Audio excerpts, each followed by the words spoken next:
Ladies and gentlemen, Brandon Heath. Cool. Hey, everybody. I'm going to sit these down now. You got your pictures? You want more?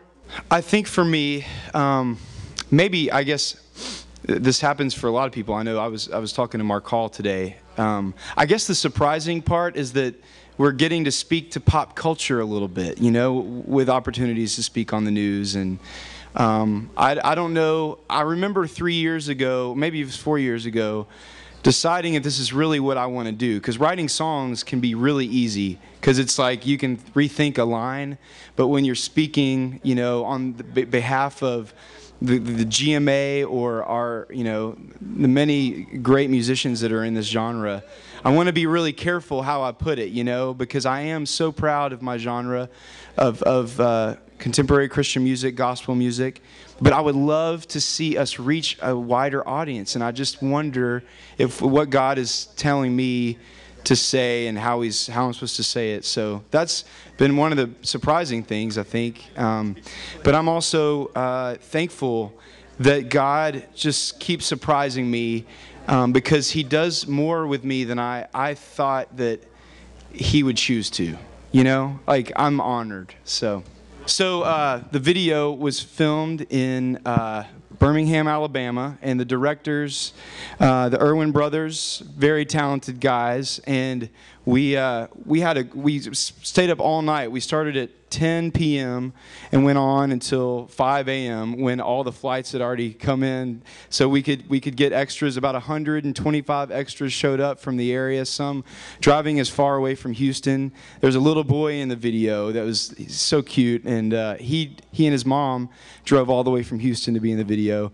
But you know, I think you know, I told my label I would love to do a music video, because I just think this song is going to speak volumes. But if we can put a visual to it, I think it's that much more impactful to people, because we're so reliant on visual aids anymore. You know, we need every possible medium to get the message out. And I think let's spend the money. Let's do it, because it's worth it. Absolutely worth it. Well, I think one, obviously, can be you can kind of be a little passive one way, and the other, I think, is when your action is going to speak a lot louder than your words. And I have always, I've considered myself to be a wordsmith, but being a person of action is something very new to me. And I have people in my life who have inspired me to go beyond the borders of this country, of places where I couldn't possibly speak the language because there's too many to speak. But I've gone and I've seen God in a way that I never saw Him here in Nashville. I grew up here in Nashville. Even living on the east side of Nashville did a lot of good for me. But going to places like India and Africa, where I'll be returning to Africa next month for the first time in 2 years, and I just have been longing to see them again, and the way that they strip me of all things that I don't need. All of a sudden I can see myself and for who I am, and sometimes I'm ashamed, but I think for the most part I know that I'm forgiven, and I just keep living on and hopefully glorifying God with what I do. Well, no. I think maybe, I don't know, I would have said yes maybe last week, but I've been thinking a lot about it this week, you know, the male vocalist thing. I was shocked, but again, it's like I said earlier, God tends to use us in ways that we don't expect Him to. And I knew that I could sing, but I didn't think that I was going to be a voice for the Lord. I count it a privilege, and I know that I say things sometimes that I wish we could go back and edit, but it is what it is, and if it shows my imperfection, let the world see I, as a believer, am anything but perfect, you know? So maybe it's just another chance for me to prove that I am a sinner saved by grace. Oh, yeah. Yeah, what I'm probably most excited right now about, after I go to Uganda next month, I'm going over to Cambodia. I'll be joined by Leland, and Leland and I, we started making music, with a record label at the same time. And I am so encouraged by their music, but the way, if you've ever seen Leland lead worship in their shows. I mean, their shows are worship, and it's an anointing like I've never experienced before. But those guys inspire me. We're going to be going to Cambodia together. We're doing a tour in the fall called the Follow You Tour. The duet that Bill was talking about is a duet between me and Leland, where we're going to sing about action, what we've been talking about. Follow you into the world to meet the needs of the poor and the needy, God. Follow you into the world. Let the Lord lead. I think he's going to take us into places that are dark and scary, but I think we're going to be changed forever. The goal is to come back and change others by our story, by our testimony, and bring them along and say, follow us, you know? So I'm really excited about the tour, the Follow You Tour in the fall with Leland and Francesca Battistelli. So we're looking forward to a great fall. Yeah, I've had about 3 songs in my life that have done that to me. So I definitely take that as an honor that you would say that. I know that feeling when you're just like, you can't, your body like just fails. You're like, I need to take this in. I need whatever it's saying. I need it. I appreciate you saying that. China Phillips told me that she was at home and saw my music video on, and she just sat down on her couch and watched it, you know. And I was like, China Phillips, awesome.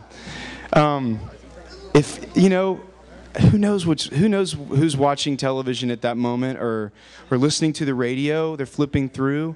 You know, since last year, I've heard several occasions where people in the country realm here in Nashville have told me, I don't know who you are, but I sure do like your song, you know. And for me, you know, I always wanted to be a country writer. I am a country writer. I write country a little bit, but if I could, please, I would love to thank my producer, Dan Muckala. I didn't get to thank him tonight on the stage, but Dan was a huge instrument. We sat at a little cafe over in the village here, and he said, I think you should be an artist, and I think I should help you, you know? And he said, but you should pray about it for a while before you commit. And I prayed, and we did it, and Dan was the first to hug me back here tonight, and so he's great. I've made such great friends, and I'm looking forward, I'm looking forward to what God's going to do in this next record. I'm already thinking about the next record, and but I appreciate what you guys do as well, helping us get out to the masses.